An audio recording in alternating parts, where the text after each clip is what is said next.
The first day of early voting underway right now in Michigan ahead of the state's August 4th primary. On Monday, President Trump is set to visit the swing state that he won in 2016 and 2024 as both parties eye Michigan as central in this year's midterms. Joining me now, Michigan Attorney General Dana Nessel. Dana, I'm glad to have you here. I just want to go through something, though, and I'm not sure if you've heard this. We are getting a report from Reuters right now. And here's what's happened. A federal appeals court has just today declined to allow U.S. President Donald Trump's administration to implement in 23 states an executive order that he signed that aims to tighten rules for mail-in voting ahead of November elections that will be deciding the control of Congress, of course. It is a Boston-based U.S. Circuit Court, first U.S. Circuit Court of Appeals. It has rejected the administration's request to lift that injunction. And I'm curious your reaction upon hearing this. Again, this just went down. I'm not sure you've even heard of it yet.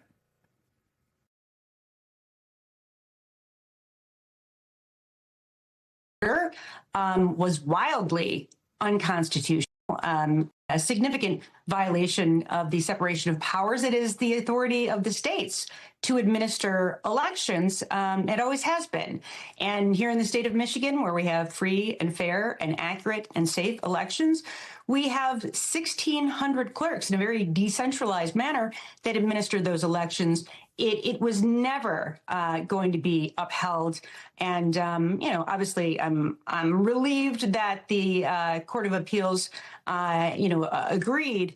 But it's not a surprise. And frankly, the states have been winning these cases each and every time. So it'll be status quo, which means that people will be able to vote the way in which they are accustomed to in their state. And I will say, you noted that today's the first day of early voting in Michigan. Already, 10% of registered voters in our state have already voted for this primary. So I think we're going to have excellent turnout. Yeah, 10% on day one. That is massive, frankly. But as this voting is underway, President Trump's visit to the Detroit suburbs, that comes on Monday. And it's after his primetime speech fanning false election interference claims. Are you concerned his visit could potentially disrupt your state's election process? He's tried this so many times in the past. And I think that people understand that he just can't get over the fact that he lost in 2020. It's surprising to me because he won our state in 2016 and in 2024. And, 2 out of 3 ain't bad.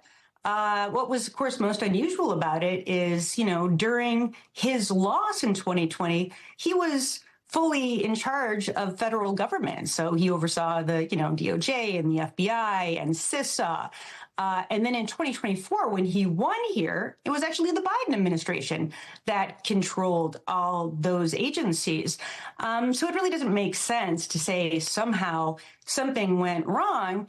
I think people know and understand and have a lot of faith in our system of elections. And anything that the federal government tries to do to interfere with that, to undermine that, we're going to be ready to take them to court.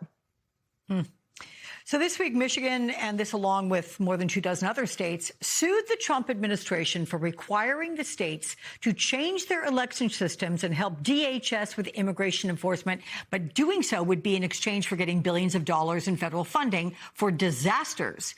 Now, the Trump administration called the lawsuit partisan and said that their goal is to safeguard the integrity of American democracy, though apparently while weaponizing money to help Americans get through some grave emergencies. But do you believe that they are trying to safeguard democracy? I mean, are the courts going to see it that way?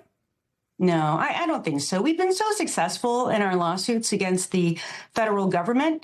We now have around 60 lawsuits in Michigan that we filed. We've outright won about 30 of those cases. So we've been very successful. This is just another effort, of course, to, try to, as you suggested, weaponize the money that is owed to these states. It's been appropriated through Congress. And I think we'll be successful in this lawsuit as well.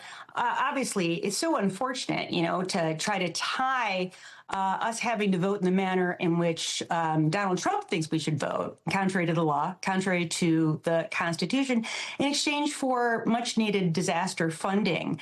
We know that that Trump and his administration have said that, like, they're not giving money to states that didn't vote for him.